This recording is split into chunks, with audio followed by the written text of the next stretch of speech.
Alumnos, buenos días. Alumnos, buenos días. Buenos días, profesora. Y buenos días. Disculpen la demora, pero tenía algunos inconvenientes con el internet. Bueno, vamos a continuar con la clase. Primeramente, feliz año 2022, alumnos. Espero que lo hayan pasado bonito y que hayan tomado las medidas de cuidado adecuadas para que puedan tener un buen año 2022 y, bueno, no enfermarse sobre todo, ¿no? Ni ustedes, ni sus familiares, ni sus amistades, ¿ya?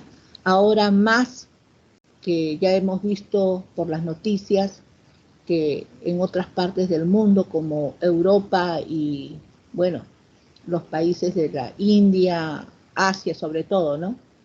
Estados Unidos, ¿no? Que ayer, pues, dicho sea de paso, ha alcanzado 1 millón de contagiados en 24 horas.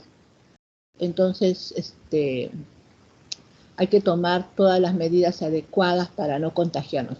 No es tanto a razón de lo que yo entiendo de lo que es esta variante Omicron, por si acaso, ¿no? Sino que es que justamente esta variante Omicron, como dicen, es contagiosa, pero tal vez no ocasione que la enfermedad sea, prácticamente lleguemos a la muerte, ¿no? De repente nos enfermemos, pero de repente no llegamos pues a un extremo. El problema, no creo que sea eso, el problema radica en las secuelas. Como no se conoce esta enfermedad, entonces las secuelas que puede dejar en nosotros a lo largo de nuestra vida, ese es el gran inconveniente, alumnos. Porque no sabemos cómo va a reaccionar tu cuerpo ante esas secuelas. Entonces, esa es la idea, ¿no? Porque se pueden generar de repente enfermedades crónicas, como ya está sucediendo que muchos tienen problemas respiratorios, que se les ha hecho crónico, ¿no? Igualmente, en el caso de repente del sistema cardíaco también, que muchos también están teniendo problemas en el sistema cardíaco, ¿no? Igualmente en el caso del riñón, ¿no? Y en el caso del hígado. Porque si ustedes se darán cuenta, uno de los primeros órganos que ha afectado, no sé si se acuerdan del caso de los doctores chinos, que fueron los que prácticamente detectaron esta enfermedad allá en Sohu. Estos dos doctores prácticamente los han estado evaluando, cuidando, los han inducido al coma. ¿Y qué ha pasado? En el transcurso de pocos meses se han negreado, no sé si ustedes los han visto. Uno falleció y el otro sobrevive, pero totalmente el color ha cambiado. O sea, de lo que ellos son normalmente, pues, o sea, un color medio amarillo, ahora es prácticamente un color cenizo, ¿no? Y todo eso se debe a que le ha afectado al hígado, ¿no? Claro, ahora se está recuperando, pero prácticamente no está devolviéndole su color, ¿no? Es por eso que les digo, ¿no? O sea, nadie sabe en qué te va a afectar, por eso las secuelas son el principal problema, por eso que se tienen que cuidar, ¿ya, alumnos? Y sobre todo, ustedes se cuidan y están cuidando también a su familia, eso es importantísimo, ¿ya? Bien, vamos a continuar entonces con la clase, alumnos, ¿ya? Creo que me quedé en la... Disculpen más bien que no lo haya subido, pero bueno, ahora sí lo tengo que subir la información para que ustedes lo revisen. Bien, nos hemos quedado, si no me equivoco, esta parte ya lo hemos visto, hipótesis, pero lo voy a revisar de nuevo, ¿ya? A partir de esta parte de esfuerzo normal. Profesora. Sí. Sí, buenos días. Antes de que empiece la clase y no interrumpirla, quisiera pedir permiso por hoy. Voy a ir a sacarme la prueba. Estoy con algunos síntomas y necesito descartar. ¿Quién me está hablando? Córdoba Macedo. Joyce Emerson. Por si acaso, uno Córdoba Macedo, ¿tiene seguro? El CIS. Yo, por ejemplo, no, he ido a la Playa Miller, a la tercera vacuna, y de repente... ¿Cómo? Perdón, no lo escuché. O sea, he ido a Playa Miller. Playa Miller es el que está al costadito del Rebagliate. Y hoy día Bueno, yo he ido para la vacuna y he visto poquísima gente, ¿ya? Pero no sé si ahí de repente también estarían aplicando, puede ser que estén aplicando para sacar la prueba de descarte. De repente, la verdad, ahorita no me he dado cuenta, pero como he visto poca gente, le estoy pasando la voz, por si acaso. Por eso le estaba Muchas preguntando si gracias, profesora. asegurado, Voy pero voy a ir a ver si es cierto. claro, y en el caso a todos, para todos los alumnos, Playa Miller ahorita está la atención que usted va, al toque te atienden y al toque sales vacunado. No tienes que estarse exponiendo en largas colas como en varios sitios está sucediendo ahorita. No, yo le estoy comentando esto porque hoy día he ido temprano y me han atendido y me he aplicado la tercera dosis. Por eso lo digo, ¿ya? Me han atendido rápido, como les digo, no he tenido ningún inconveniente. Bueno, he ido temprano también, ¿no? Pero me han atendido rapidísimo, eso es a lo que quiero decir, y que hay poca gente y que pues no estás tan expuesto, pues, ¿no? Entonces, esa es la idea. ¿Ya, alumnos? Bien. Playa Miller, por favor. Playa Miller, al que está al costadito del Rebagliate. ¿Quién fue el alumno que me está pidiendo permiso, por favor, para tenerlo presente? Córdoba Macedo. Ah, ya, Córdoba Macedo. Ya, alumno. Ok, se pone al día Muchas nada gracias. más, ¿ya? Ya, Sí, no ojalá se que no preocupe. sea nada.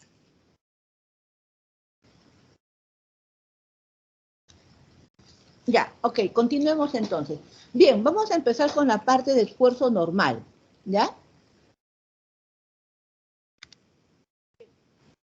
Hemos visto dentro de lo que es esfuerzo normal promedio en una barra que tenemos que tener estas hipótesis presentes.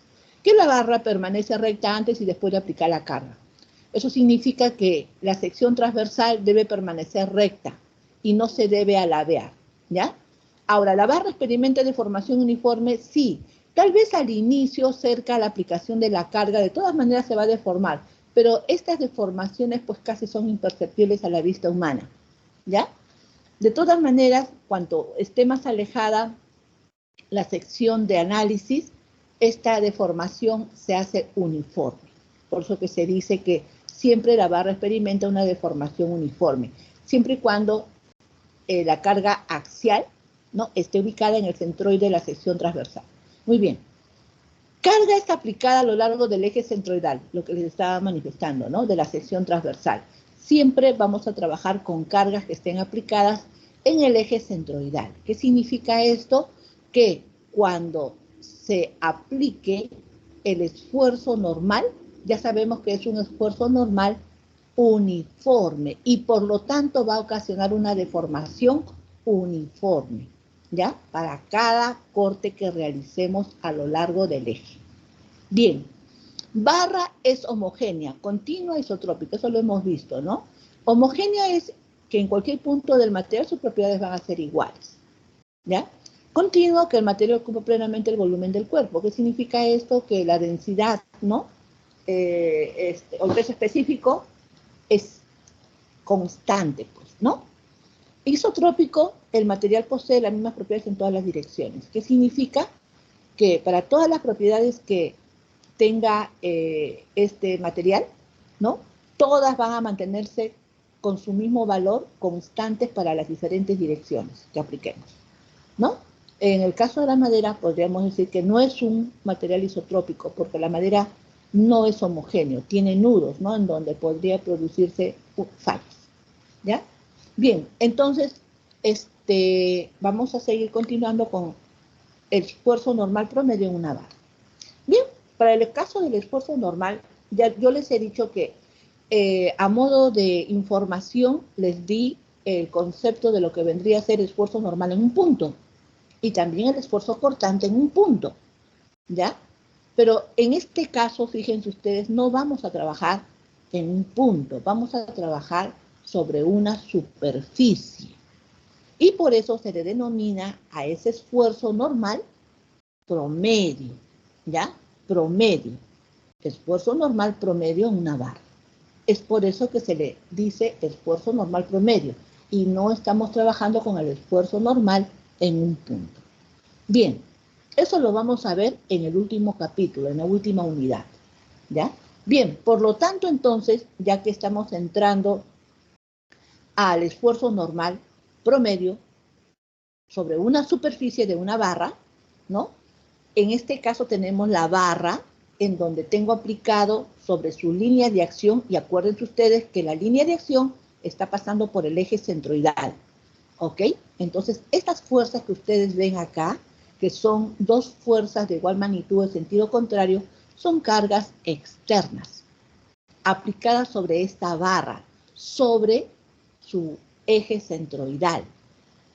Entonces, a esto se le denomina cargas axiales, ¿ya?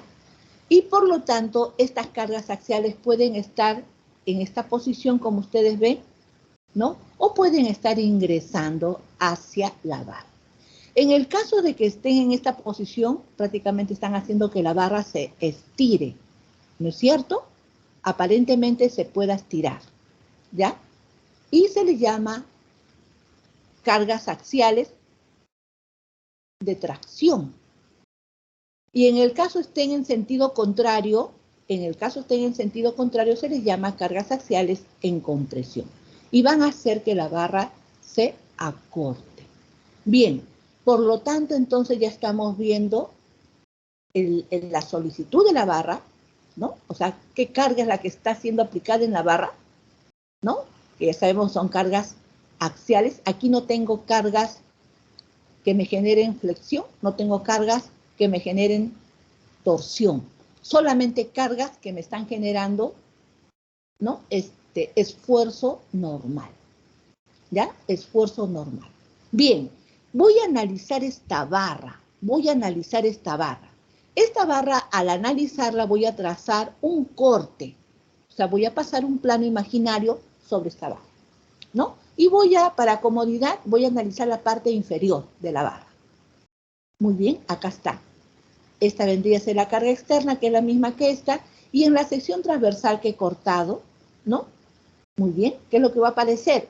Esfuerzos, acá no lo estoy graficando, pero después lo van a ver, ¿no? Son esfuerzos normales, ¿ya? Estos esfuerzos normales, promedio que si yo lo multiplico por el área de la sección transversal, me va a dar esta fuerza resultante, P, que se le llama carga interna.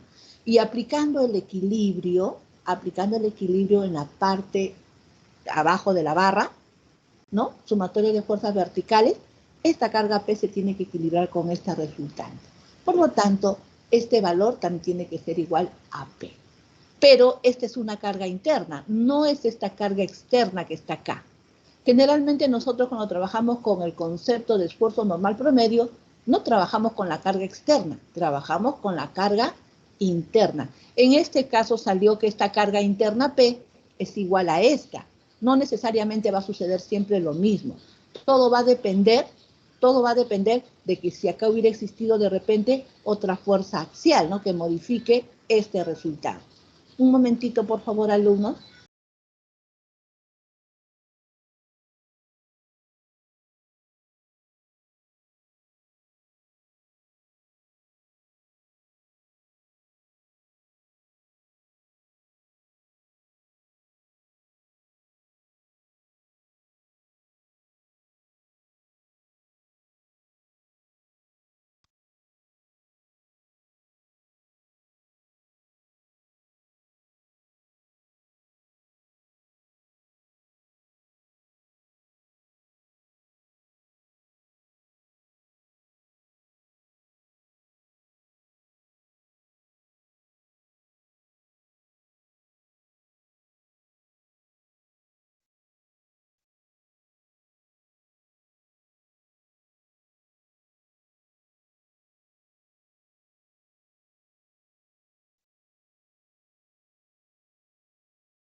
Alumnos, ¿me están escuchando, por favor?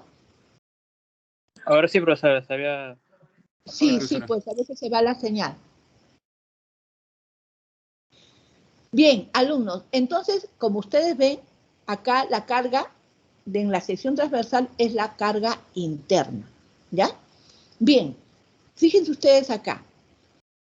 En el caso de la barra, fíjense en este caso de la barra, ¿no? Fíjense la aplicación de la fuerza P sobre la barra.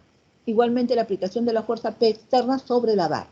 Vamos a poner una rejilla sobre la barra para ver cómo se está deformando, ¿no? El elemento. Si se dan cuenta, cuando más próximo esté a la aplicación de la carga, hay mayor deformación, tanto en el extremo superior como en el extremo inferior. Pero conforme se va alejando, ¿no? Fíjense que estas rejillas se mantienen iguales, ¿ya? O uniformes, o se deforman también de una manera uniforme, ¿no?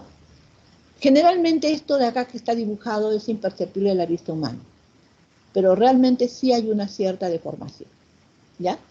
Pero generalmente nosotros, por eso les digo yo, para este caso, como vamos a hacer diseño de elementos, sobre todo de elementos de conexión, ¿no? Vamos a hacer el diseño de repente del diámetro, de repente vamos a hacer el diseño de la carga que puede transmitir, ¿no? O de repente vamos a hacer el diseño del esfuerzo cortante que puede soportar como máximo, ¿no? Entonces, como son elementos de diseño, trabajamos siempre con el esfuerzo normal promedio o con el esfuerzo cortante promedio, ¿ya? Entonces ya no trabajamos en un punto, sino trabajamos sobre la superficie. Es por eso que hacemos el diseño con los esfuerzos normales promedio o los esfuerzos cortantes promedio. Bien, acá tenemos esfuerzo normal promedio. Fíjense, lo que hemos puesto acá, que hemos multiplicado el esfuerzo normal promedio por el área, que me ha dado como resultante esta carga interna P, para el equilibrio esta carga es igual a esta, ¿no? Aquí lo podemos observar, ¿no? Acá aparece la fuerza interna, que es justamente el esfuerzo normal promedio, ¿ya? Este esfuerzo normal promedio es uniforme. Realmente, alumnos, no lo es, realmente no lo es, pero es tan pequeñísima la variación que prácticamente nosotros lo podemos definir como que es un esfuerzo normal promedio uniforme, ¿ya? Bien, por lo tanto, entonces, este esfuerzo normal promedio multiplicada por esta área me debe dar como resultante esta carga P o esta resultante. Y al someter esta fuerza resultante al equilibrio con esta carga externa, esta carga resultante es igual a P. Pero a esta se le dice fuerza interna resultante. Y esta es la carga externa, que como ya les he manifestado, no necesariamente este valor va a ser igual a esta. Supongamos que aquí hubiera habido una carga axial, ¿no? Entonces, este efecto de acá hubiera sido la suma de las dos, si estuvieran en el sentido contrario, o sumando algebraicamente, pues, ¿no? Entonces, esta fuerza interna ya no vendría a ser igual a esta, sino vendría a ser a la suma de las dos, algebraicamente, ¿no? Entonces, a eso es lo que yo me refiero, por eso que se trabaja con la fuerza interna, en la sección donde se ha hecho el corte. Bien, entonces, vamos a ver un elemento diferencial para que ustedes vean, ¿ya? Suponiendo que yo saco no un elemento diferencial, sino un delta del área que se aproxime, porque es un elemento pequeño, ¿no? Pero vamos a considerar un delta del área entonces. Y sobre este delta del área, pues va a estar aplicado el esfuerzo normal promedio de este delta del área, ¿no? Como ustedes ven acá, en este elemento que estoy apuntando con este puntero. Y vamos a ver que su centroide de esta área dista del eje X una distancia Y, y dista del eje Y una distancia X, ¿ya? Por lo tanto, entonces, si yo quisiera hallar el diferencial de la fuerza aplicada sobre este delta del área, ¿qué es lo que tendría que hacer? Multiplicar este delta del esfuerzo normal promedio, ¿no? Por esta área. Ahí está. Y este valor me está dando el delta de la fuerza, ¿ya? Este delta de la fuerza. Y lo voy a poner acá. Entonces, el delta de la fuerza va a ser igual al esfuerzo normal promedio, ¿no? Por el delta del área. Muy bien. Entonces, vamos a hacer que este delta de la fuerza tienda a un diferencial de fuerza pequeñísimo, ¿no? Y que este diferencial del área también tienda a un diferencial del área pequeño, ¿no? para un punto, por así decirlo. ¿Ya? Entonces, vamos a variar, ahora vamos a reemplazar estos valores por estas diferenciales de la fuerza y diferencial del área, y tengo esta expresión de acá. Este valor se mantiene constante porque está aplicado en cada punto. Bien, por lo tanto, entonces, ya que tengo esta expresión diferencial de la fuerza, ¿no? Vamos a hacer las integraciones respectivas, y por lo tanto, entonces, tengo acá que la integración del delta de la fuerza para hallar la fuerza total, ¿no? Que ya sabemos que es igual a P, va a ser igual a la integral del esfuerzo normal promedio por el diferencial del área. Entonces, esto es una cantidad constante, está, y el diferencial del área, al integral sale el área. Por lo tanto, tengo que este valor del esfuerzo normal promedio, ¿no? Que se representa por la letra sigma, va a ser igual a la carga interna, P, entre el área de la sección transversal del lavado. ¿Ya? Este es el concepto simple, como ustedes ven, del esfuerzo normal promedio debido a una solicitud de carga axial. Y para que sea carga axial tiene que estar aplicado en el centroide de la sección transversal. No tiene que haber ninguna excentricidad. Cuando hablo de excentricidad significa que no debe distar ninguna distancia la carga axial respecto del centroide. Debe estar aplicado en el centroide. ¿Ya? Bien, por lo tanto, entonces ya está definido lo que vendría a ser el esfuerzo normal promedio en una barra. Bien, entonces este esfuerzo normal promedio, como ustedes ven, se representa por la letra sigma, que es el esfuerzo normal promedio en cualquier punto del área de la sección transversal, ¿no? P es la fuerza normal resultante interna determinada a partir de las ecuaciones de equilibrio. Y A es el área de la sección transversal de la barra. ¿Ya? Muy bien. Ese es el mismo gráfico que el anterior.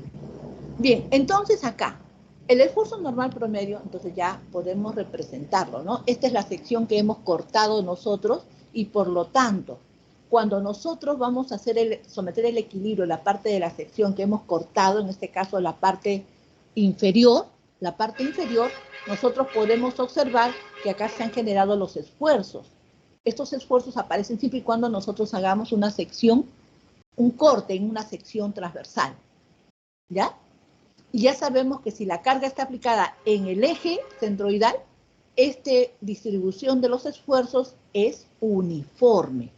¿Ya que va a ser igual? A la carga aplicada, en este caso la fuerza interna, ¿no? Aplicada ahí en ese corte entre el área de la sección transversal donde se ha hecho el corte. Ahí está. Entonces, cuando yo quisiera analizar qué es lo que está pasando en un punto, extraigo justamente, ¿no? Este punto que lo voy ahora a representar por un volumen diferencial o un diferencial de volumen, ¿no?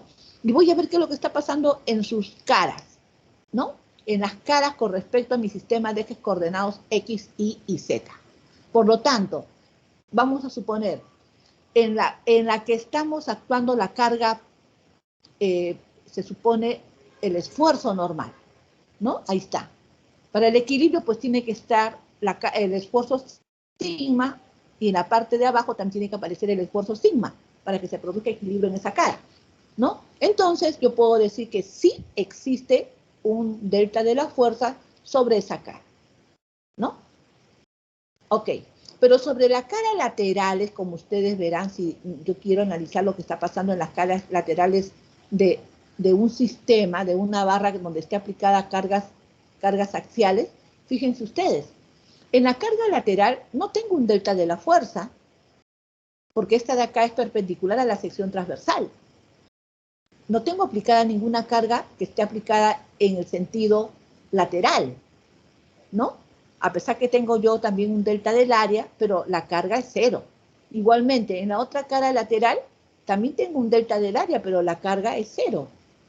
Eso quiere decir que solamente esta cara, que están ustedes observando, estas caras que la podemos tomar en el elemento volumétrico, es la única que está siendo esforzada, ¿ya?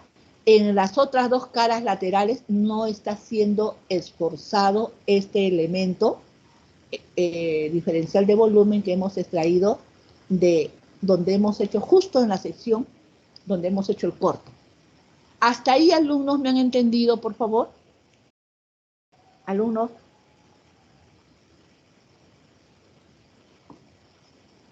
Sí, profesora. Esto es Sí, profesora, importante. está claro. Sí, esto es importante cuando veamos nosotros las deformaciones en el sentido transversal, o sea, cuando veamos una propiedad del material, que es la relación de Poisson, ¿no? Vamos a ver que no solamente las deformaciones van a ser en el sentido longitudinal de la barra, sino que también se producen en el sentido transversal. ¿Qué significa eso? Que el efecto del sentido transversal, disculpen, longitudinal, como en este caso, este esfuerzo normal, muy bien, acá claramente podemos observar que tenemos esfuerzo en estas caras, ¿no? Y no en las laterales. Pero eso no quiere decir que si estas caras están, las fuerzas están en sentido de tracción, van a hacer que este eje longitudinal de este elemento se alargue. ¿Y qué cosa sucede en el sentido transversal? ¿Qué cosa sucede en el sentido transversal? Que estas dimensiones, lo más probable es que se acorten, ¿no? Ya que esta barra se alarga en este sentido longitudinal y en las otras direcciones, que serían esta de acá y esta de acá, se acorte. A pesar de que solamente hay esfuerzo en esta dirección. No necesita que hayan fuerzas en estas caras, ¿no?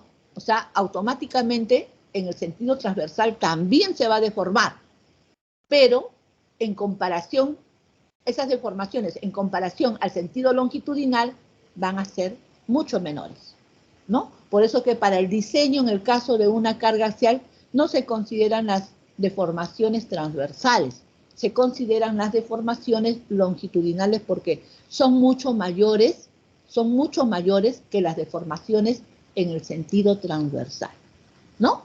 Es por eso que les estoy mencionando por qué es que estamos viendo esto. Y esto va a ser importante para cuando veamos una propiedad del material, que es la relación de Poisson. Está relacionada con las deformaciones transversales o laterales, ¿ya? Bien, entonces aquí continuamos con el esfuerzo normal promedio. Creo que acá en esta parte nos hemos quedado. Bien, aquí podemos observar nosotros que acá voy a tomar el elemento, bueno, ya en este caso para definir lo que es un esfuerzo a tracción y un esfuerzo a compresión. Si acá la carga está, como en el caso del ejemplo, ¿no? En tracción, está haciendo que el elemento sea traccionado, como está acá representado, ¿no? Eso quiere decir que el elemento va a tener un alargamiento. Muy bien, cuando haga el corte, necesariamente tengo que representarlo de esta forma para que se equilibre la parte del corte que estoy analizando, ¿no? Y por lo tanto, cuando yo extraiga mi elemento diferencial de volumen, lo represento de esta forma. Y ahí me doy cuenta claramente que este elemento diferencial de volumen está sometido a cargas de tracción. Ahora, en el caso de que estas cargas no estén en esta ubicación, sino estén en esta ubicación, como ustedes ven, están ingresando a la barra, ¿qué significa? Que cuando yo haga el corte en la parte inferior de la barra, para que se equilibre esta de acá, esta carga externa, aparece este esfuerzo interno, ¿no? Este esfuerzo interno tiene que estar hacia abajo, para que cuando yo obtenga la resultante, esta resultante tenga que estar hacia abajo y por equilibrio, esta debe ser igual a esta fuerza interna resultante. Entonces, aquí puedo decir yo que la barra está actuando a compresión, ¿no? ¿Y qué significa decir eso? Significa que la barra va a tener una deformación de acortamiento. Y fíjense, si yo extraigo el elemento diferencial de volumen, ¿no? Que está justo en el corte que he realizado, lo represento de esta forma. Este elemento, esta cara está siendo comprimida. Y por lo tanto, aquí me doy cuenta que el elemento se va a acortar. Aquí se alarga y aquí se acorta. Entonces yo puedo decir que esta barra está, si se alarga, esta barra está en tracción. Y si se acorta, esta barra está en compresión. Alumnos, ¿hasta ahí me han entendido? Sí, ingeniera. Sí, ingeniera. Bien. Esto es lo que ustedes han visto en estática.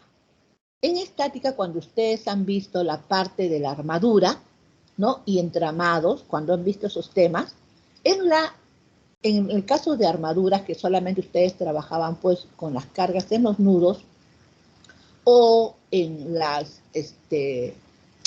placas de soldadura, que generalmente pues una placa de soldadura se representa como una articulación. ¿Quién me puede decir cuántas restricciones tiene prácticamente una placa de soldadura? Que les estoy diciendo que se asemeja bastante al comportamiento de una articulación. Eso lo han visto en estática. Alumnos, ¿quién me puede decir cuántas restricciones tiene?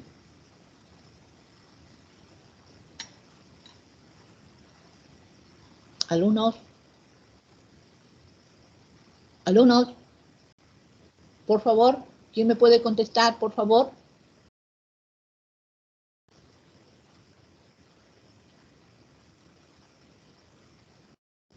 Alumnos, ¿me han entendido la pregunta? Sí, Miss, solo que no recordamos.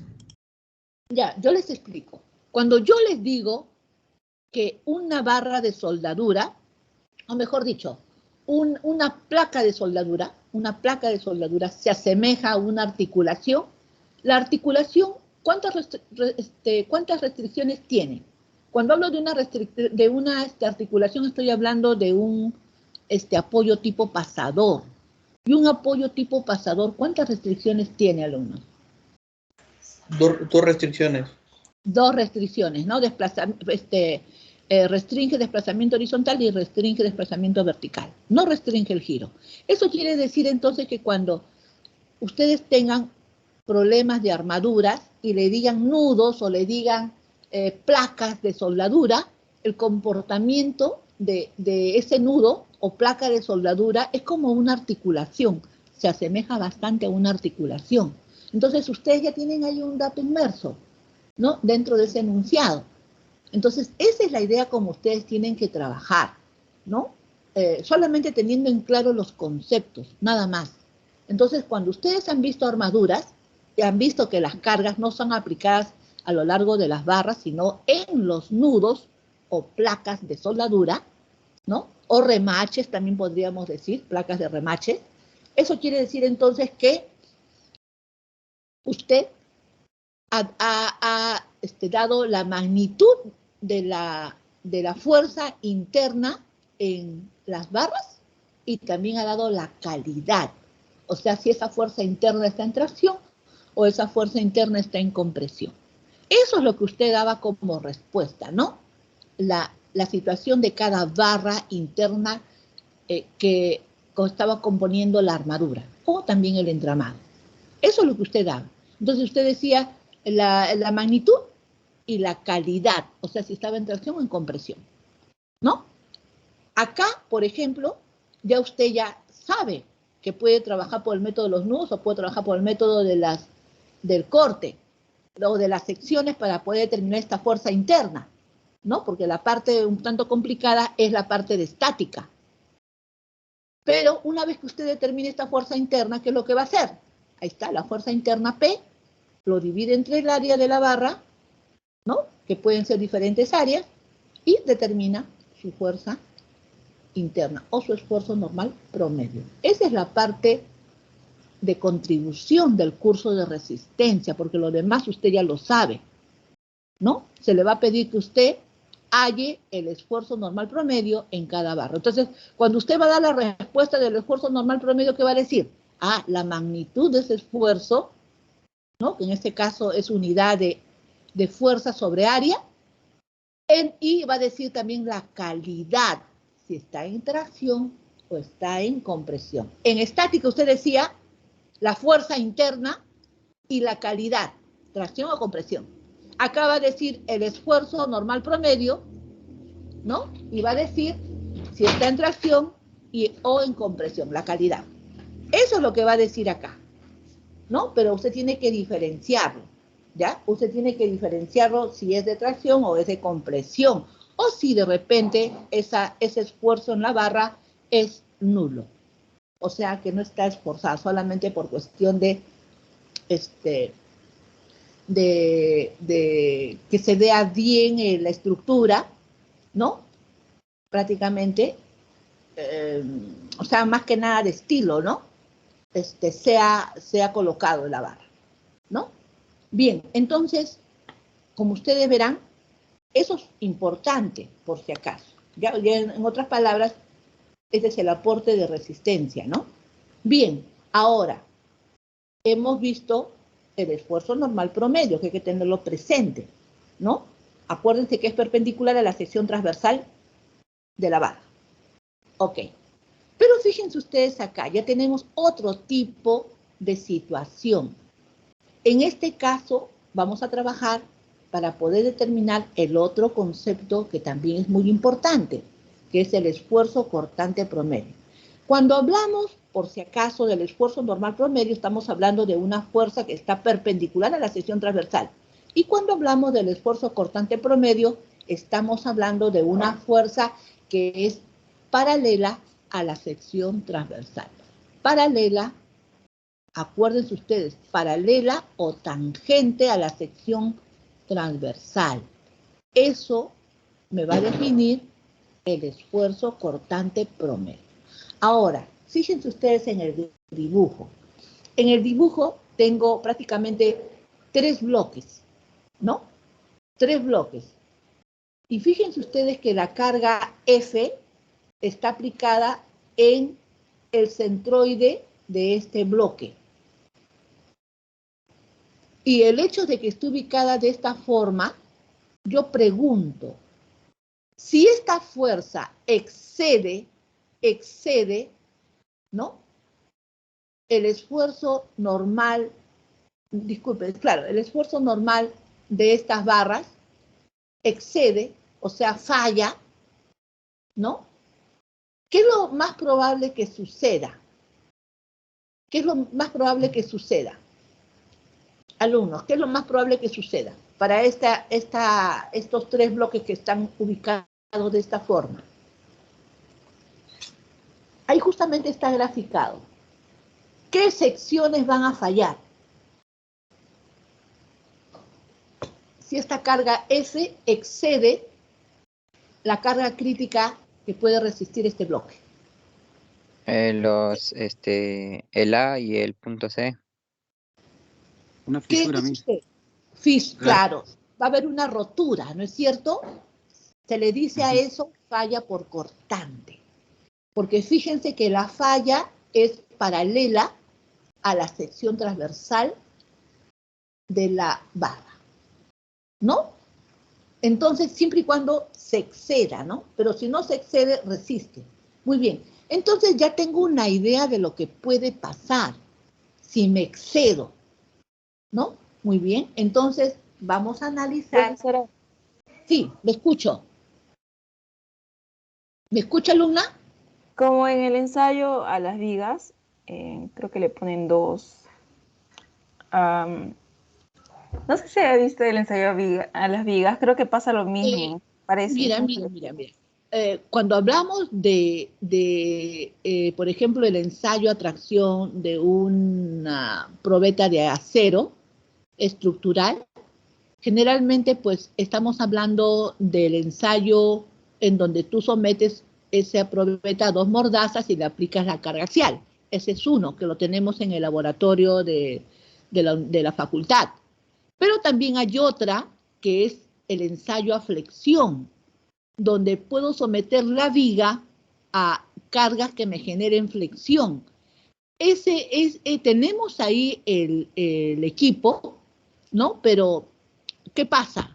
Que cuando se hizo las pruebas, resulta que faltaba un elemento, ¿no? Que quedaron en traerlo. Si no me equivoco, creo que fue así, o no sé si el elemento tendría algún daño, pero debido a eso nos limitó a hacer ese tipo de pruebas a flexión. Que dicho sea de paso, debido a esto de lo que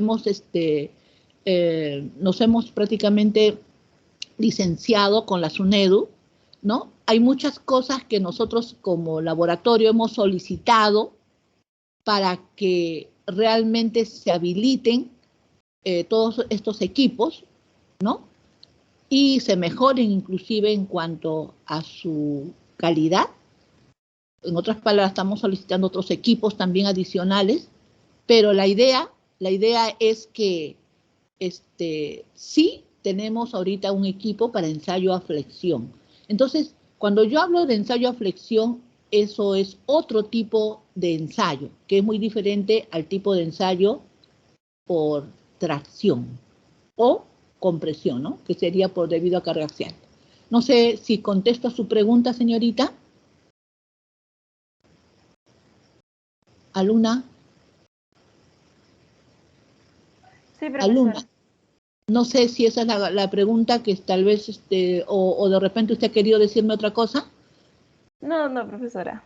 Ya me respondió. Gracias. Ok. Entonces, cuando tengamos este tipo de situación, por ejemplo, fíjense, ahí ustedes se van a dar cuenta en la falla. Acá se está produciendo un deslizamiento de una superficie sobre otra superficie. ¿Ya? Deslizamiento. O sea, esta superficie va a deslizar sobre esta otra superficie. Igualmente, esta superficie va a deslizar sobre esta superficie de acá. Eso tiene que ser una falla por rotura. ¿No es cierto? Una falla por rotura debido a esta carga. Muy bien, y aquí vamos a ver el análisis. ¿Ya? Vamos a tomar este elemento que ustedes ven acá y vamos a tomar este otro elemento, ¿no? Donde se produjo la rotura, fíjense ustedes, disculpen, vamos a tomar este elemento AC, donde se ha producido la rotura, ¿no? De este elemento de este bloque, ¿ya? Y fíjense que la carga F, que es la que ha sido aplicada sobre este elemento, ¿no? Ha generado que se produzca la rotura aquí y acá, en A y en C. Ahí está. Por lo tanto, están apareciendo fuerzas internas que están acá manifestadas, que serían los esfuerzos cortantes, que son paralelos a esta área. Fíjense que estos esfuerzos normales son perpendiculares al área, pero estos esfuerzos no son perpendiculares, son paralelos al área, ¿no? ¿Eso qué significa? Que si yo multiplico este esfuerzo, que se le llama esfuerzo cortante por ser paralelo, ¿no? O tangente, lo multiplico por esta área, tengo una fuerza cortante, interna, resultante. Igualmente, como el otra área es la misma área y el esfuerzo interno, debido a la simetría, es el mismo, este esfuerzo cortante interno, hay simetría, ¿no? Porque está aplicado en el centroide, ¿ok? Este esfuerzo también va a ser igual a este. Y por ser la misma área, también al multiplicar este esfuerzo interno que es paralelo al corte, al área del corte, multiplico por el área también me va a dar la misma cortante. La fuerza interna cortante que se denomina V, ¿no? Estas dos fuerzas yo los someto al equilibrio con esta fuerza externa. Y fíjense ustedes, para hallar yo esta intensidad de carga interna, sería la fuerza interna o el esfuerzo interno entre el área. Ahí está. ¿No? O lo que sería, mejor dicho, el esfuerzo interno por el área me debe dar esta componente. ¿Ya? Entonces, cuando yo someta al equilibrio, este valor de F va a ser igual a 2V. Entonces, a esto se le llama, por eso, cortante doble. No es cortante uno. Cuando son dos áreas las que transmiten la carga, se le llama cortante doble. Y cuando es un área la que transmite la carga, se le llama cortante simple. Eso lo vamos a ver después. Pero acá podemos decir entonces que por definición, el esfuerzo cortante, que ya sabemos cortante, ¿por qué? Porque la fuerza interna que está apareciendo es paralela a la sección transversal, entonces sería esa fuerza interna que me genera ese esfuerzo cortante, que sería V, entre el área de la sección transversal. Entonces, este esfuerzo cortante que se representa por la letra tau, es el esfuerzo cortante promedio en cualquier punto del área de la sección transversal. También se mantiene constante. Ahora, no necesariamente se va a mantener constante, sino yo me refiero constante cuando estamos trabajando de que todos esos elementos se encuentran a una misma distancia respecto de un punto de referencia. ¿ya? Pero generalmente aquí va a variar de acuerdo a la aproximación del eje neutro. Cuanto más próximo esté al eje neutro, pues mayor va a ser su valor. Y cuando se encuentre en el eje neutro, ese valor va a ser el máximo, sobre todo cuando trabajemos con secciones rectas. Entonces, V se denomina la fuerza cortante resultante interna. Acuérdense, es la fuerza cortante resultante interna, determinada a partir de las ecuaciones de equilibrio. Y A es el área de la sección transversal de la barra. Por lo tanto, entonces ya tenemos dos conceptos. El esfuerzo normal promedio, ¿no? Y el esfuerzo cortante promedio, ¿ya? Ahora, aquí, el esfuerzo cortante promedio también lo podemos definir mediante este otro ejemplo. Aquí han habido dos secciones en donde se transmite la fuerza externa que está aplicada sobre esta barra o bloque. Pero fíjense acá, en este caso. En este caso tengo también otro ejemplo del esfuerzo cortante promedio, ¿no? En este caso, fíjense, imagínense ustedes que estas dos tablas están unidas mediante un pegamento que me garantice que estas tablas no se van a desplazar una respecto de la otra. En otras palabras, ¿no? Yo lo que estoy haciendo es garantizar que estos dos tablones se comporten como uno solo, que transmita esta carga externa sea transmitida al otro tablón mediante esta otra, ¿no? Y que por lo tanto no haya ningún deslizamiento. Entonces voy a utilizar el pegamento. El pegamento me está garantizando de que, mejor dicho, la propiedad del pegamento, que en este caso vendría a ser el esfuerzo cortante del pegamento, que sería el admisible, no me debería exceder de la capacidad de carga de esta fuerza, para que este pegamento no falle, ¿no? Y pueda resistir esta carga.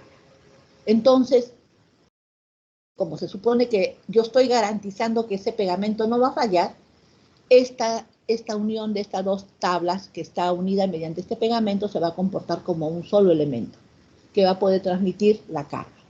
Entonces, vamos a suponer que no va a fallar, que no hay deslizamiento de una tabla respecto de la otra, por lo tanto voy a hacer un corte justo a la mitad, ¿no? Acá. Ahí voy a hacer y voy a observar el área del pegamento, que me está garantizando que no sé, que estos dos elementos se comporten como uno solo. Muy bien, fíjense ustedes que esta carga de acá, voy a hacer el corte justo a la mitad, ¿no? Y esta carga de acá, fíjense ustedes acá, ¿no? Es una carga axial, aplicada sobre esta tabla, en su sección transversal, ¿no? Y que tiene que ser equilibrada por esta otra. ¿Y esta otra cómo lo obtengo? Acá aparecen en el pegamento, aparecen los esfuerzos cortantes que son paralelos a esta área, ¿no? Solamente una nada más porque es una sola área la que se está encargando de la transmisión de los esfuerzos. Entonces yo multiplico este esfuerzo normal, disculpen, cortante, por el área. ¿Y qué es lo que voy a determinar? Disculpen, lo multiplico y determino esta carga, V. El esfuerzo por esta área me va a dar V, ¿no? Y V, justamente, al someterlo al equilibrio, son las dos únicas que están actuando, ¿no? Tiene que ser igual a esta fuerza, ¿no? Para el equilibrio. Ahí se dan cuenta ustedes, ¿no? Que estoy trabajando con la fuerza interna. Y aquí, por ser un área nada más la que se encarga de la transmisión, se le llama cortante simple, ¿ya? Se le llama cortante simple. Miren, aquí vamos a tomar un elemento diferencial sobre esta superficie donde está el pegamento. Y acá está. Tomo mi elemento diferencial de volumen, aplico sobre la superficie donde está el pegamento este esfuerzo, ¿no? Y acá en la parte inferior de ese volumen, o de ese diferencial de volumen, debe estar otro esfuerzo de igual magnitud, sentido contrario a este. Pero por haber una distancia, ¿no es cierto?, se está generando un momento en el sentido antihorario. ¿Ya? Eso quiere decir que tengo que equilibrarlo. Y para equilibrar debe aparecer este otro esfuerzo acá, que sumando estos dos también se hace 0. Igual que acá, sumo estos dos también se hace 0. Pero al generarse este par de acá, fíjense que me va a generar un momento en sentido contrario al que me originan estos dos. O sea, estos dos han inducido un momento en sentido antihorario. Y cuando aparecen estos dos, para el equilibrio, tiene que aparecer otro par en sentido horario. Entonces, ahora sí puedo decir que este elemento diferencial está en total equilibrio, ¿no? ¿Y qué sucede con estos esfuerzos, disculpen, con estos esfuerzos cortantes? ¿Qué sucede? Para que se produzca el equilibrio, cuando yo tome momentos con respecto, ¿no?, a este eje, por así decirlo, ¿no? O de repente a este eje de acá, ¿no? Si tomo momentos con respecto a este eje, este y este van a estar pasando por el eje, no me genera momento, pero este de acá sí me genera momento, que yo este esfuerzo lo multiplico por esta área y lo multiplico por esta distancia. Y debe ser igual a este de acá, ¿no? Que lo voy a multiplicar por esta área y lo voy a multiplicar también por esta distancia, porque me está generando momento con respecto a este eje. Y simplificando, ya que las dimensiones son las mismas, tanto para este lado que para este lado de acá, se simplifican y queda que este esfuerzo cortante es igual a este esfuerzo cortante, ortogonal. Por lo tanto, esta magnitud de este esfuerzo cortante de esta cara debe ser igual a la magnitud de este esfuerzo cortante de la cara ortogonal. Eso se demuestra más adelante, pero ya lo estoy dando a entender para que ustedes vean que en magnitud van a ser los mismos, pero siempre y cuando sean caras ortogonales, ¿ya? Entonces, por equilibrio de fuerzas, esto es lo que se va a generar cuando se produce el esfuerzo cortante promedio.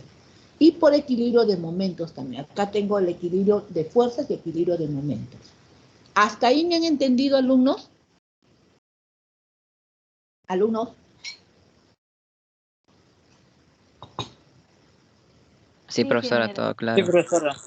Esto es importante para que ustedes tengan una idea del comportamiento, ¿ya?, del esfuerzo cortante promedio.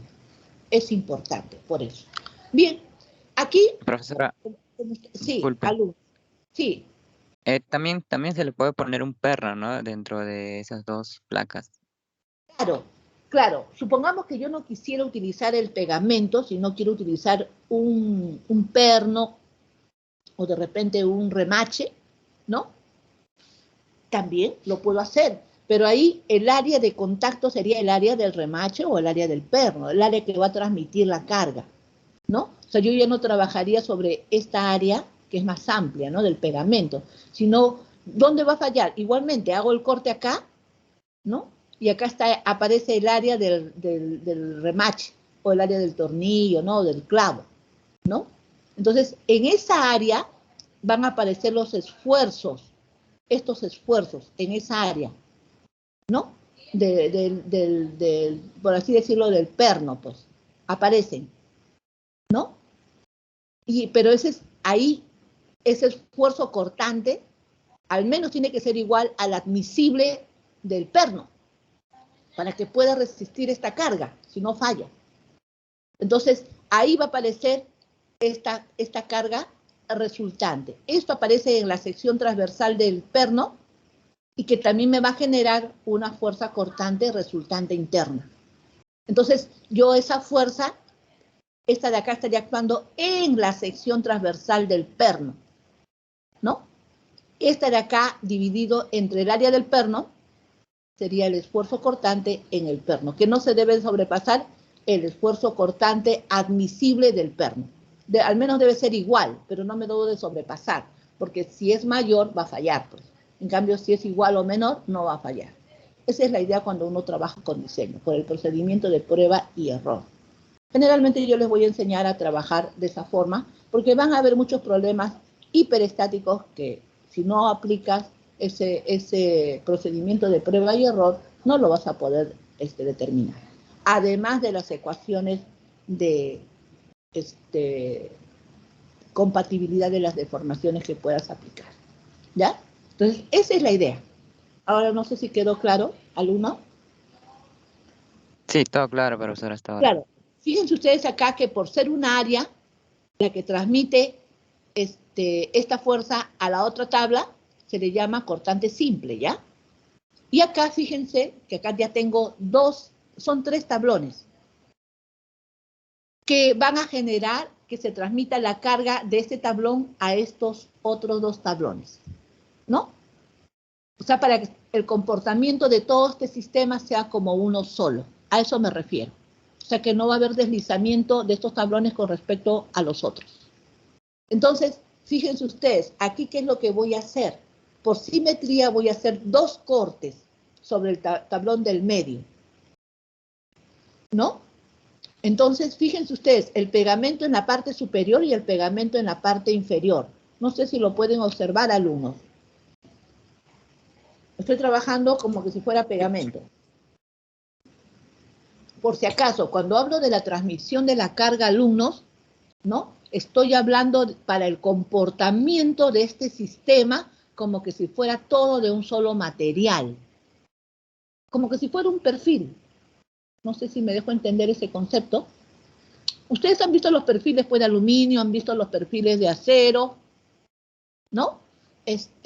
Prácticamente por tener la propiedad, pues, ¿no? De que puedan moldearse, podemos obtener, pues, perfiles, ¿no? Que me puedan facilitar, que tengan un buen comportamiento, estructural. Y cuando hablo de un buen comportamiento estructural, me refiero a que justamente esa forma de la sección transversal me garantice que no falle por resistencia y no falle por rigidez. A eso me refiero cuando hablo del buen comportamiento estructural. Entonces, hay muchos casos en que yo no voy a disponer, tal vez, de estos elementos, ¿no? Como son el acero estructural o el aluminio, ¿no? De repente, o del hierro también, ¿no? De repente voy a trabajar con madera, porque va a depender también de la zona en donde yo haga el elemento estructural, qué materiales son los que me faciliten la zona, ¿no? Entonces, necesito hacer elementos, uniones para la transmisión de la carga que me garanticen. En este caso, pues como ustedes ven, estoy sometiéndolo pues para que ustedes puedan observar el comportamiento de la transmisión de la carga a pegamento, solamente a pegamento, para que ustedes vean cómo se transmite la carga, tengan una idea. Pero eso también se puede hacer mediante elementos de conexión que vendrían a ser pasadores, que vendrían a ser tornillos, que vendrían a ser clavos, ¿no? Que siempre voy a buscar que me garanticen que el elemento se comporte como uno solo, como que si fuera hecho de una sola vez, ¿no? A eso me refiero. Bien, entonces, en este caso voy a tomar los 2 cortes en el elemento donde está aplicada la fuerza F y van a ver ustedes, ya una vez que sé que me va a garantizar que la transmisión se va a producir, y no me va a garantizar, y no va a haber falla, o sea, no va a haber deslizamiento de estos 2 tablones respecto de esta otra tabla. Entonces, fíjense ustedes acá. En estos pegamentos que están apareciendo, una vez que yo tenga las fuerzas internas, en otras palabras, estos esfuerzos cortantes internos sobre esta superficie, ya sea esta de acá, y ya sea la de abajo, de la parte inferior, debido a que es la misma área, ¿no? Y hay simetría respecto de esta sección transversal, van a ser las mismas, ¿no? Este esfuerzo cortante, acuérdense que fíjense, aquí es ortogonal y hemos visto, cuando es ortogonal, ¿qué sucede con los esfuerzos cortantes? Cuando son planos ortogonales, este es ortogonal a este, 90 grados, pues, ¿no? En magnitud, este esfuerzo es igual a este de acá.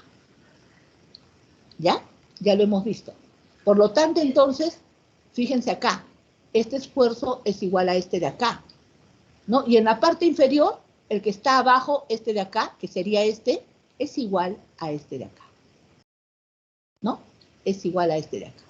Por lo tanto, entonces, en magnitud es el mismo, ¿ya? En magnitud es el mismo. Entonces, solamente que hay 2 secciones ahora las que transmiten la carga. Por lo tanto, este pegamento en la parte superior, ¿no? Me va a generar justamente acá esta fuerza interna por el área, ¿no? Esta fuerza interna por el área me genera V, esta de acá. Y la de abajo, la parte inferior, también es la misma área, por la fuerza interna que ya sabemos que es la misma ya, ¿no?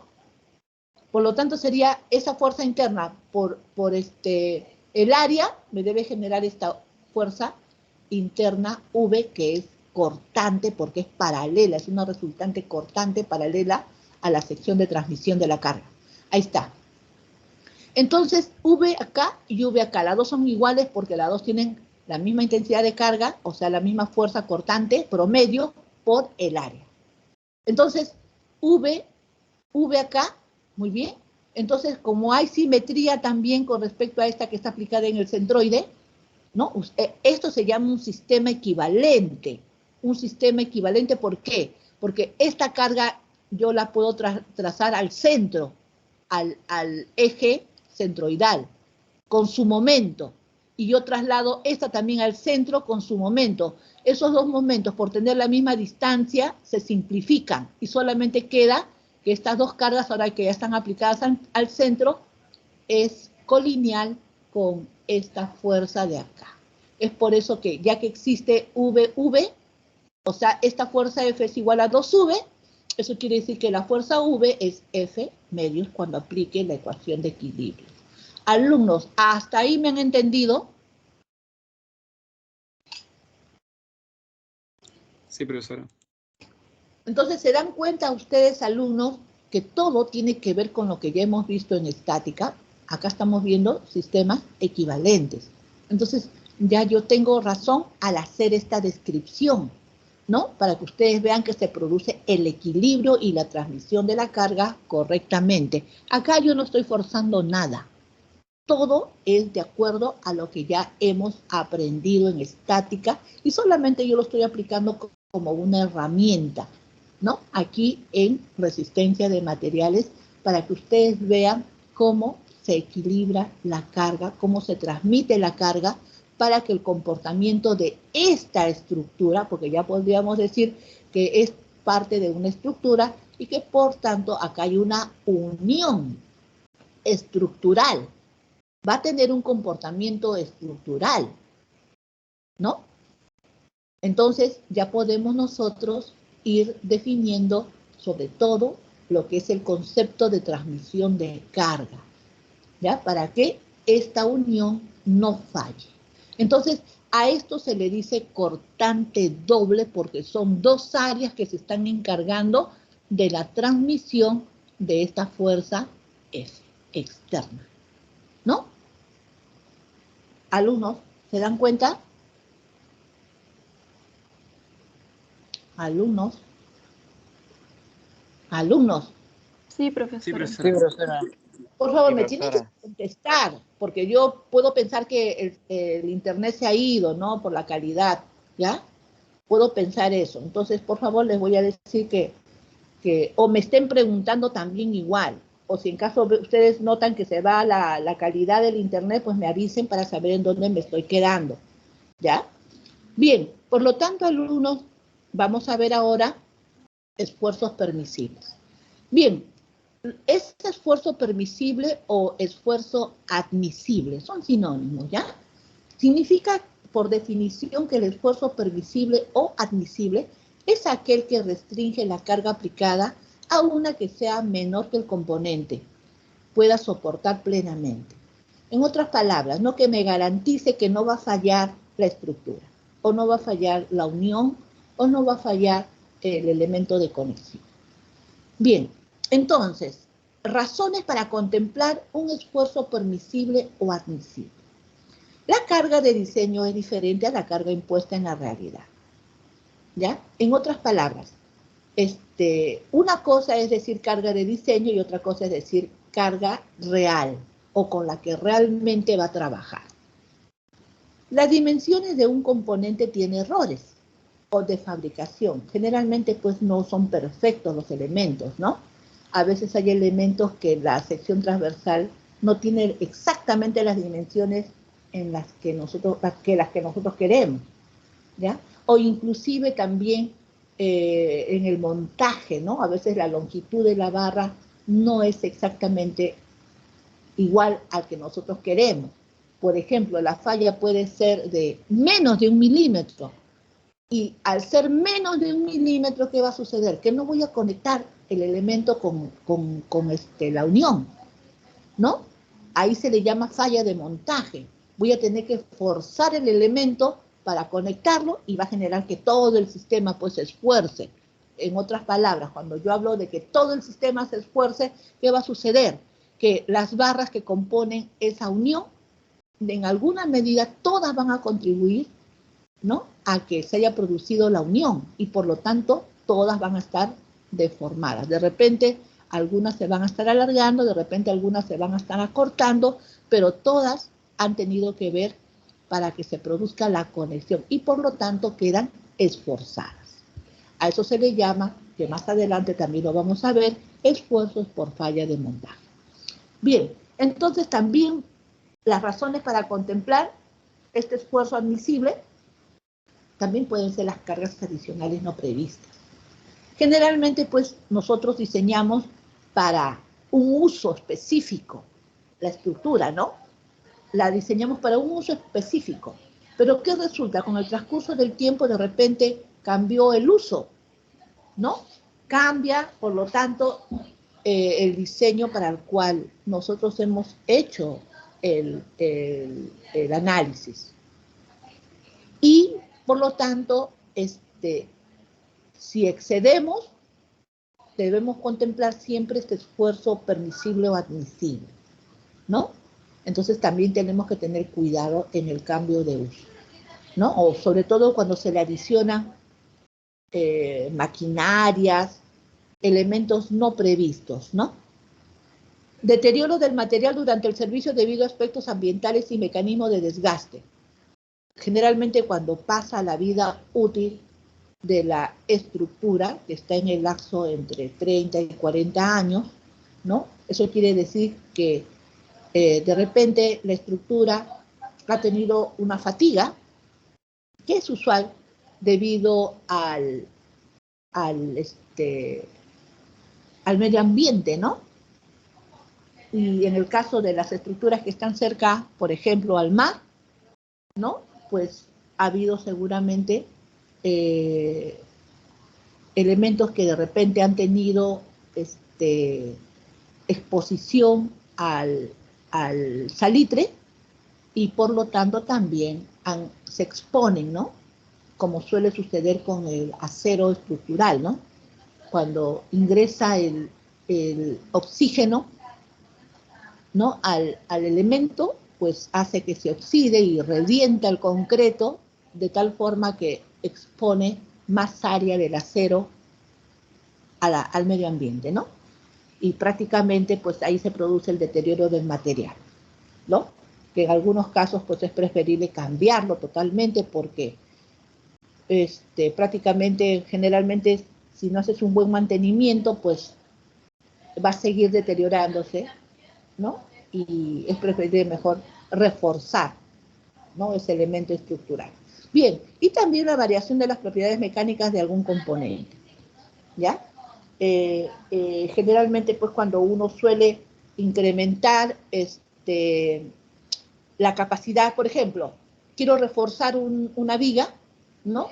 Generalmente para reforzar una viga, pues puedo colocar ahí una fibra de carbono, garantizando debidamente la adherencia para que la capacidad, por tanto, mejor dicho, la capacidad de resistencia de esa viga se incremente. Entonces estoy variando las propiedades mecánicas de estos componentes, ¿no? Y por lo tanto también tengo que tener cuidado cuando haga este tipo de variación, ¿ya? Alumnos, hasta ahí ya quedó entendido estas razones para poder nosotros contemplar este esfuerzo admisible. ¿Por qué lo hacemos? Estas Sí, pueden ser señora. las razones, ¿ya? Eso también hay que tenerlo presente. Bien, entonces, dentro de lo que es el esfuerzo permisible, pues tenemos que tener los factores de seguridad. ¿Ya? Estos factores de seguridad que se representan pues por SS, ¿no? Es una razón de la carga teórica máxima que puede soportar el componente hasta que falle. De una forma particular entre una carga permisible que ha sido determinada por la experiencia o experimentalmente. Generalmente, estas cargas permisibles, ¿no?, han sido sometidas debido, o sea, de estos materiales, claro está, ¿no? Es como que si hubiéramos determinado pues probetas de estos materiales y experimentalmente hemos obtenido la carga permisible que podría soportar como máximo, ¿no? Entonces, debido a esa carga permisible que hemos encontrado, o se podría decir una carga crítica, la máxima que podría soportar el material, pues se le ha aplicado, debido a experiencias o experimentalmente, un factor de seguridad, ¿ya? Y por lo tanto, este factor de seguridad vendría a ser determinado por la carga de falla entre la carga permisible, ¿no? O sea, la carga crítica en donde se produce la falla entre la carga permisible. Entonces, si la carga aplicada al componente está linealmente relacionada con el esfuerzo desarrollado dentro del mismo componente, el factor de seguridad puede expresarse en función de los esfuerzos. O sea, si yo a esto lo divido entre el área, también lo puedo representar esfuerzo de falla y esfuerzo permisible. O mejor dicho, esfuerzo, claro, admisible o permisible. Entonces, el factor de seguridad también lo puedo representar de esta forma, ¿no? Porque acá el área, estoy considerando que el área se mantiene constante, ¿no? Esta carga entre el área y esta carga entre la misma área, ¿no? Por eso que esto de acá es constante e igual a este valor. O también considerarlo en función, esto está en función de sigma, o sea, del esfuerzo normal promedio. Y este factor de seguridad está en función del esfuerzo cortante promedio, ¿ya? Que sería también el esfuerzo cortante de la falla entre el esfuerzo cortante permisible o admisible. Alumnos, ¿hasta ahí están entendido lo que es un factor de seguridad? Sí, profesora. Sí, ingeniera. Ok, bien. Entonces, suponiendo que algunos problemas no me den el valor del esfuerzo admisible o solamente me den el esfuerzo de falla, por así decirlo, el esfuerzo normal de falla, ¿yo qué tengo que hacer para encontrar el valor de este factor de seguridad? Dividirlo entre el esfuerzo admisible, ¿no? O, por último, no me dan el valor permisible. Si yo este valor lo divido, que seguramente me van a dar el factor de seguridad, ¿qué es lo que estaría hallando? O sea, a este valor lo divido entre este. ¿Qué es lo que estaría hallando? Alumnos, ¿qué es lo que estaría hallando si yo al valor del esfuerzo promedio, normal promedio de falla, lo divido entre el factor de seguridad? ¿Qué estaría hallando? El esfuerzo permisible. Admisible. Admisible o permisible, ¿no? Entonces no lo tendré como dato, pero si a mí me dan este esfuerzo y me dan el factor de seguridad, puedo hallar el valor admisible, o sea, el que no se va a sobrepasar, ¿ya? El que no se va a sobrepasar. Con ese valor es que yo sé que tengo que hacer el diseño, porque ya sé que ese valor, ¿qué cosa es?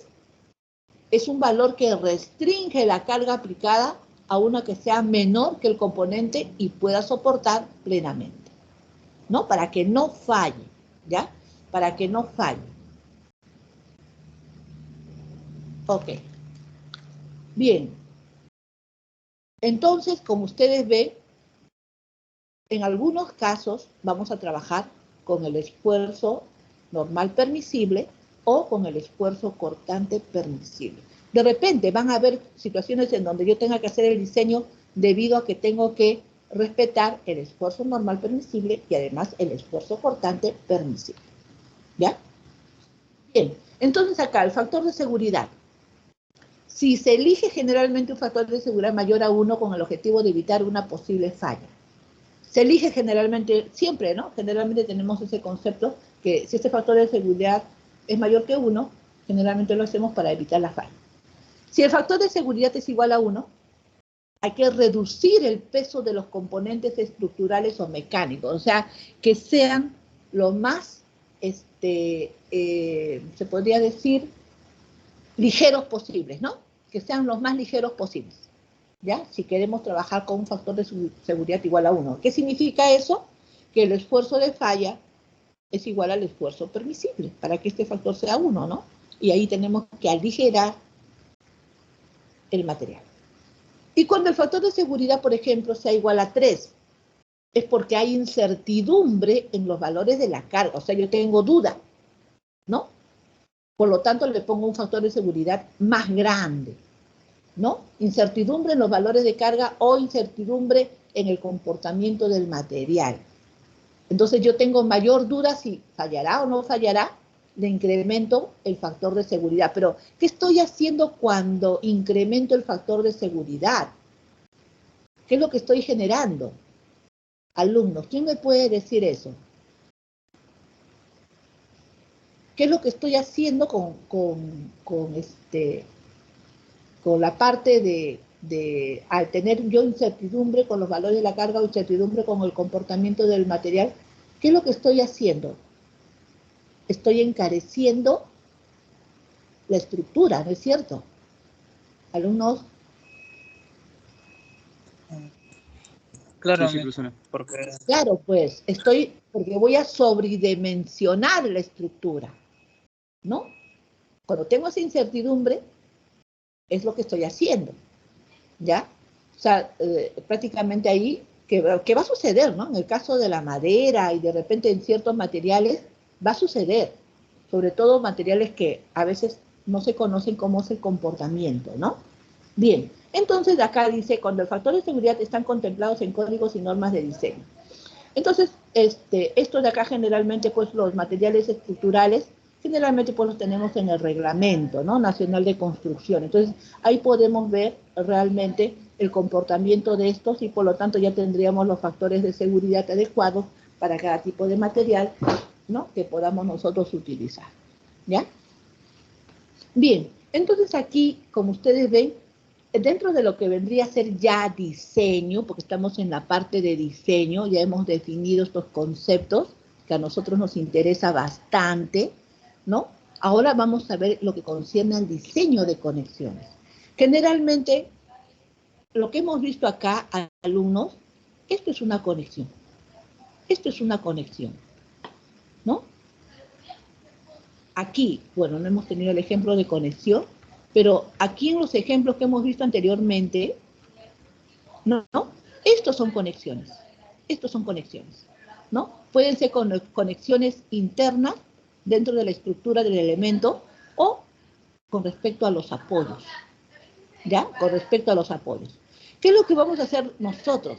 El diseño de estos elementos de conexión, que no necesariamente pueden ser todos pasadores, pueden ser inclusive tornillos, pueden ser clavos, pueden ser pegamentos, ¿no? Que pueden ser acortante simple, acortante doble, ¿no? La idea es que nosotros hagamos el diseño de esos elementos, ¿ya? Y eso es lo que persigue esta parte del curso. Bien, a eso se refiere cuando nosotros vamos a ver diseño de conexiones simples. Entonces, fíjense ustedes acá. A esto se le llama una barra de argolla, ya que está sometido, ya que tengo dos elementos, ¿no? Se podría decir armellas, en donde estoy aplicando cargas que van a generar que esté pasando pues estas cargas por el eje centroidal de esta sección rectangular de la barra, ¿no? O sea, estas armellas están alineadas de tal forma que la aplicación de estas dos fuerzas internas, dos fuerzas externas, están siendo aplicadas justo en la dirección de su eje centroidal, por lo tanto las voy a llamar que son cargas axiales, porque están aplicadas sobre su eje centroidal, ¿no? Y voy a hacer un corte, ¿no? De la parte izquierda de la barra tipo argolla, ¿no? ¿Ok? Fíjense ustedes lo que va a suceder internamente. Como he hecho un corte y la barra de la sección parte izquierda tiene que estar sometida al equilibrio, tiene que aparecer una fuerza interna. En otras palabras, tiene que aparecer este esfuerzo. Y como esta barra está aplicada en el centroide, me va a generar un esfuerzo uniforme, ¿no? Por eso que se dibuja uniforme. Si yo multiplico ese esfuerzo por el área, ¿qué es lo que voy a obtener? La carga interna, ¿no? Que debe ser igual, por el equilibrio debe ser, esta fuerza resultante interna debe ser igual a P. Ahí está. Entonces, fíjense ustedes,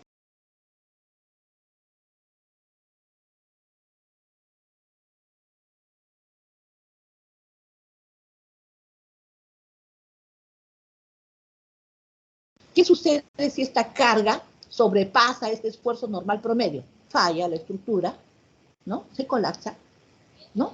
Y es por eso que nosotros tenemos, cuando hagamos un diseño, tenemos que hacer que este esfuerzo al menos sea igual al esfuerzo admisible de este material, pero no mayor. O sea, igual o menor, pero no mayor al esfuerzo admisible de este material, ¿ya? Entonces, esa es la idea cuando uno hace un diseño. Esa es la idea. Y se le dice conexión simple, en este caso porque es un área de la sección transversal la que se está encargando de la transmisión, ¿no?, de la carga. ¿Ya? Bien. Entonces, componentes sometidos a tensión o compresión. Aquí fíjense ustedes, alumnos. Acá quiero que tomen mucha atención. Fíjense que acá tengo un bloque en el cual está apoyado sobre, mejor dicho, está un pin, ¿no? Un pin. Y el diámetro del pin es mayor que el, disculpen, el diámetro del agujero del bloque es mayor que el diámetro del pin, ¿ya? Por así decirlo, el diámetro, en este caso del pin, es 16 y el diámetro del agujero del bloque es 20, ¿no? O sea, ya hay un juego. Tengo el espesor del bloque, que es 10, tengo el ancho, que es 30, ¿no? Y acá lo puedo ver, acá está en isometría, y acá lo puedo ver en planta, ¿ya? Acá, si la carga es de compresión, fíjense ustedes cómo es el juego del pin.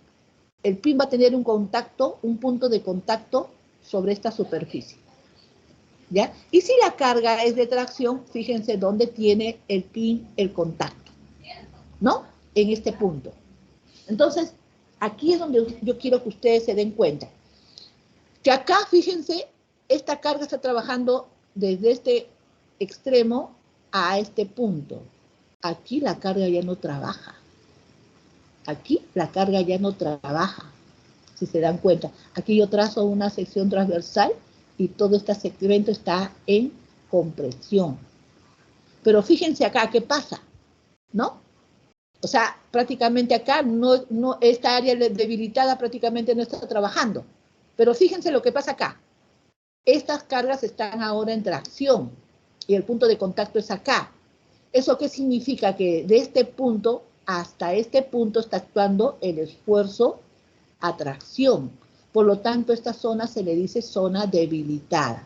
Aquí no trabaja la zona debilitada, no trabaja, por eso que no la incluyo.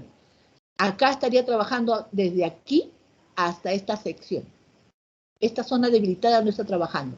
No está ni a tracción ni a compresión. ¿Ya? Pero acá, fíjense, cuando trabaja tracción y el punto de contacto está acá, porque no hay otra forma de ponerlo en equilibrio, ¿no? Fíjense que ahora sí, esta zona debilitada sí trabaja. Y se le dice zona debilitada porque realmente, ¿no? Aquí se va a esforzar sobre esta área y sobre esta área va a haber un mayor esfuerzo normal, ya que esta área que es la normal es mayor que la suma de estos dos pedacitos, ¿no? Por eso se le dice zona debilitada. O sea que el esfuerzo normal promedio va a ser mayor en esta zona que en esta zona. Alumnos, ¿me han entendido? Alumnos. Sí, profesora. Sí, profesora. Ok, y entonces cuando yo quiera determinar acá para este sistema, ¿no? El esfuerzo normal promedio, puedo determinar para cualquier corte que yo realice, inclusive hasta para acá, ¿no? Porque va a ser la misma área. Esta fuerza no está aplicada aquí, no está aplicada acá, sino justo aquí, ¿no? Donde yo tenga también esta área que es la misma que esta de acá. Entonces yo puedo decir que este esfuerzo normal promedio para este caso es la carga P, porque yo sé que esta carga va a ser igual a esta, ¿no? Entre el área. El área vendría a ser la base por el espesor. ¿Listo? ¿No? No hay ningún problema. Pero en el otro caso, ¿qué va a pasar? ¿No? En el otro caso, fíjense, aquí es la misma. Sería la carga P entre B por T, si yo estuviera aplicando esta carga aquí. Pero como esta carga no está aquí para el equilibrio, sino está acá, acá hay una zona debilitada. Y que yo también la puedo determinar. Fíjense ustedes, en esta zona debilitada, a la mitad por la simetría. Entonces yo puedo decir que esta carga que se va a transmitir, que vendría a ser esta carga P, que va a estar ahora aplicada sobre esta área y sobre esta área, ¿no es cierto? Es esa carga P, pero ahora mi área ya no es esta, pues, ya no es B por T, sino va a ser igual a B por T menos el espesor por el diferencial del agujero, ¿no? Por el diámetro del agujero, ¿no? Entonces, el área es menor. Eso quiere decir que si esta área es menor, ¿qué va a suceder con este esfuerzo? Si la carga es la misma. ¿Se incrementa o disminuye, alumnos? ¿Se incrementa o disminuye?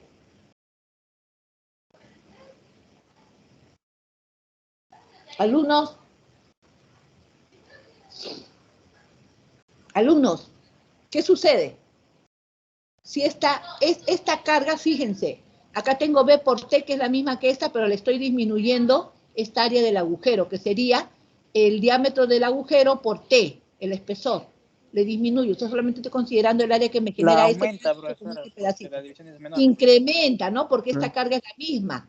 Incrementa este valor. Eso quiere decir que el esfuerzo generado aquí es mayor al esfuerzo generado acá. Entonces, por eso se le dice zona debilitada, porque el esfuerzo es mayor acá. Es más probable que esta zona falle, ¿no? Debido al esfuerzo de tracción generado por este sistema de conexión que está transmitiendo carga. ¿Qué es esto? La transmisión de la carga al pin. Si este pin falla, falló todo el sistema, pues falló toda la conexión, ¿no es cierto? Ese es ¿cómo se llama? Prácticamente la conclusión, ¿no? La conclusión, ¿no? La idea es que no falle, para que este sistema funcione tanto a compresión como a tracción, ¿ya?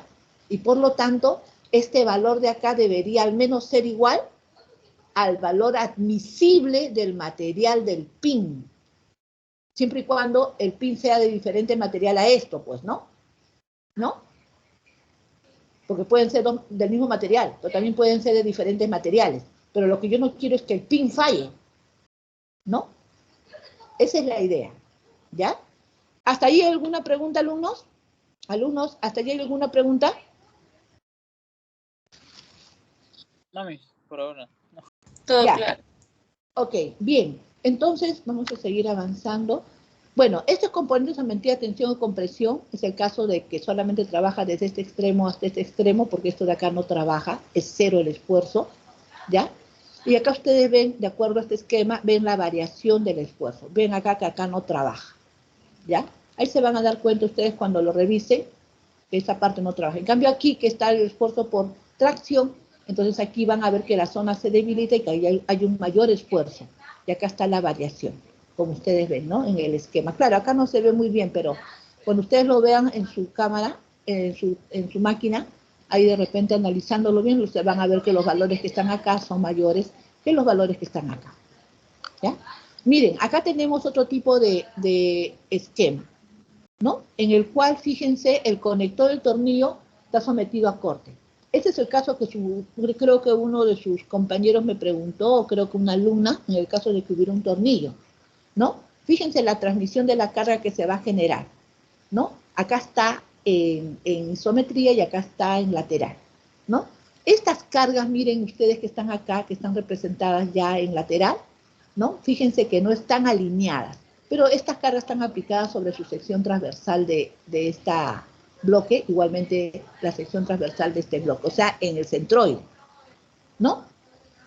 Muy bien, voy a quitar y voy a representar esta carga de acá. Si esta carga de acá está haciendo que este elemento se vaya hacia acá, el punto de contacto sería este, ahí está, ¿no? Y si esta carga de acá está haciendo que esto se pega a este lado, ¿no? El punto de contacto estaría acá. ¿Se entiende la representación, no, alumnos? Estoy haciendo sistemas equivalentes. Sí, profesora. Ok, bien. Entonces, ya tengo acá mi sistema. Muy bien. Entonces, de esta parte de acá voy a trazar un corte y voy a analizar la parte inferior de este tornillo. ¿Ya?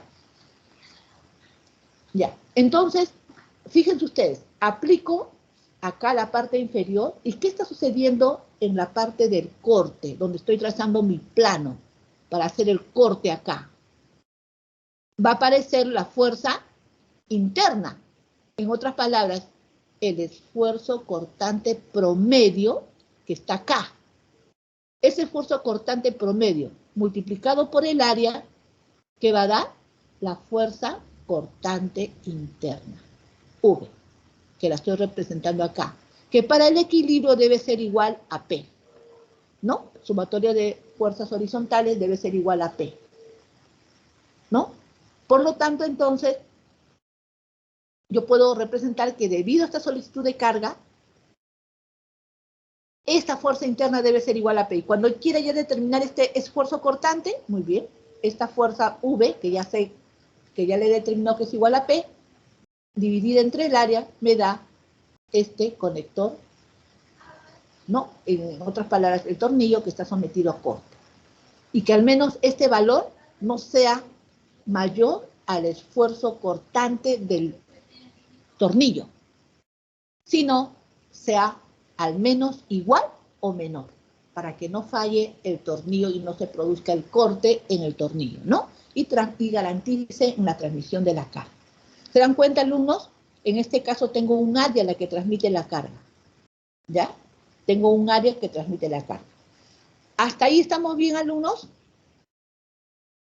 Bien. Y acá, fíjense ustedes, alumnos, acá es el mismo caso, solamente que vamos a ver ahora, porque en la parte, acá hemos visto en el tornillo, pero también tenemos que ver que hay superficies que están interactuando, ¿no? Y fíjense ustedes acá, en estas superficies que también están interactuando, ¿no? Donde también está interactuando el tornillo, ¿no? Ya que el tornillo prácticamente acá se tiene el contacto y por lo tanto, al aparecer, ya que las fuerzas son radiales, siempre cuando trabajamos con los esfuerzos normal, estamos trabajando sobre esfuerzos perpendiculares a la sección transversal. Como esta sección es curva, se van a generar esfuerzos en el sentido radial. Y cada esfuerzo en el sentido radial, yo lo voy a transformar en una componente de acuerdo a mi sistema de ejes convencionales, X, Y, Z, ¿no? Ya que voy a trabajar en el plano, en componentes en X y en componentes en Y. Entonces, esas componentes que están en X se van a simplificar y las componentes en Y se van a sumar, ¿ya? Y por lo tanto, claro, ahorita no lo puedo visualizar, pero lo que quiero es que ustedes entiendan por qué no se trabaja con la sección circular, sino se trabaja con prácticamente el área proyectada, ¿no? Esta área proyectada, ¿ya? Porque la superficie de contacto es esta. Pero, como los elementos en este sentido se van a simplificar, ¿no? Solamente voy a sumar los que están en este sentido, que son los que se van a sumar, no se van a simplificar. Digamos, los que están en estos sentidos se van a simplificar. Las componentes, se podría decir horizontales, ¿no? Pero estas componentes que son verticales al área se van a sumar, ¿ya? Y esas componentes son las que se van a poner en equilibrio con esta proyección, ya que solamente son las componentes verticales a esta área. Por eso se trabaja con el área proyectada. Entonces, justamente, cuando yo tengo estos elementos, entonces, y quiera hallar conector sometido a esfuerzos de apoyo, o sea, aplastamiento, ¿no? Acá esto se está aplastando. Entonces, cuando quiera determinar, ya que estas áreas por simetría son iguales, ¿no es cierto? Entonces, el área real de contacto realmente es esta. Pero, como ya sé que las componentes horizontales se simplifican, me queda esta área, o sea, la sumatoria de todas las componentes perpendiculares a esta superficie. ¿Qué sería el área proyectada? Que no es otra cosa que el diámetro, ¿no? Este diámetro por el espesor, que está acá. Entonces, cuando yo quiera hallar, ¿no? Debido al aplastamiento, sería este valor del esfuerzo normal promedio, que sería la carga P, porque yo al determinar este valor, lo que voy a hallar es la resultante P. Este valor de P se va a equilibrar con esta componente que está acá, P. O sea, poniéndolo en equilibrio también me va a dar P. Y por el área proyectada, que sería el diámetro del tornillo, por el espesor. Ahí está. ¿No? y este vendría a ser el conector sometido a esfuerzos de apoyo, o sea, por aplastamiento. Alumnos, ¿hasta ahí quedó claro? Sí, profesora. Bien. Bien, esta parte de acá, ya que estoy sobre la hora, me ganó el tiempo, esta parte de acá, que ya hay ejercicios también, ya lo vamos a ver mañana, ¿ya? Porque tengo ahorita clases con la otra sección. Bien, alumnos, más bien entonces, disculpen por no haberlo subido, pero esto lo voy a subir de una vez, después de que termine la clase del curso de Resistencia a Materiales 2, para que ustedes lo tengan y lo revisen, ¿ya? Entonces nos vamos a quedar acá. No sé si hay alguna pregunta, alumnos. Alumnos. Sí, me Pregunta? está claro. Ya, voy a pasar lista entonces, ¿ya? Ok.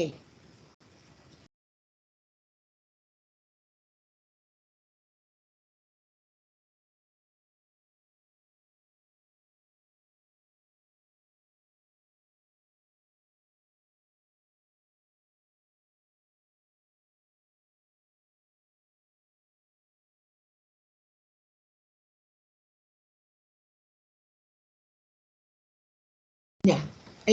Brian Máximo Najarro. Brian Máximo Najarro. ¿Se encuentra? Brian. Brian Estefano Clausey. Presente, profesora. Ya. Carlos Alberto Flores. Presente, profesora, buenas tardes. Okay. David Armando Guerrero. Presente, profesora. Ok. Diana Salomé Parra. Presente, profesor. Ok. Fabián Andrés Ardiles. Presente, profesora, buenas tardes. Ok. Franz Modesto Contreras. Presente, profesora. Buenas tardes. Ok. Israel Bravo Llano. Presente, profesora. Buenas tardes. Ok. Jaricio Sebastián Huacre. Presente, buenas tardes. Ok. Jefferson Paul Encalada. Presente, ingeniera, buenas tardes. Ok. John Michael Mendoza. Presente, profesora Mendoza. Ah, disculpe. Es John Michael, ¿no? Mendoza. Sí, profesora, yo, Michelle. Profesora, disculpe, el alumno Najarro está levantando su mano. Tiene problemas con su audio, me acaba de escribir. Ah, ya, lo voy a considerar, ¿ya? Ok. Ya, Leopoldo Dante gracias. Ramos. Presente, ingeniera, buenas tardes. Ok, buenas tardes. Luis Fernando Torres. Presente, ingeniera, buenas tardes. Buenas tardes. Modesto Anco Machaca. Modesto Anco Machaca. Ok, ya levantó la mano, ¿no? Moche Manuel Aguirre. Presente, ingeniera. Buenas tardes. Okay, buenas tardes. Nayeli Rodríguez Pérez. Presente, profesora. Ok. Nick Fabián Guapaya. Presente, profesora. Ok. Norville Andrés Ordóñez. Sí, Ordóñez presente, profesor. Ok. Patrick Jamil Andrade. Presente, profesora. Ok. Roger Nino Pariona. Presente, ingeniera. Buenas tardes. Ok. Joseph Frank Alania. Bien, alumnos. Entonces, mañana continuamos con la clase, ¿ya? Vamos a ver si mañana también resolvemos algunos ejercicios para que ustedes vean cómo se trabaja, sobre todo el procedimiento. Como les digo, revisen lo que les he incidido que revisen de estática, ¿ya? Bien, alumnos, entonces cuídense bastante, sigan estudiando, por favor, y muchas bendiciones. Gracias, hasta luego. Ok, profesora, hasta mañana. Hasta Hasta luego, mañana. profesora. Cuídese. Hasta mañana. Por favor, estudien.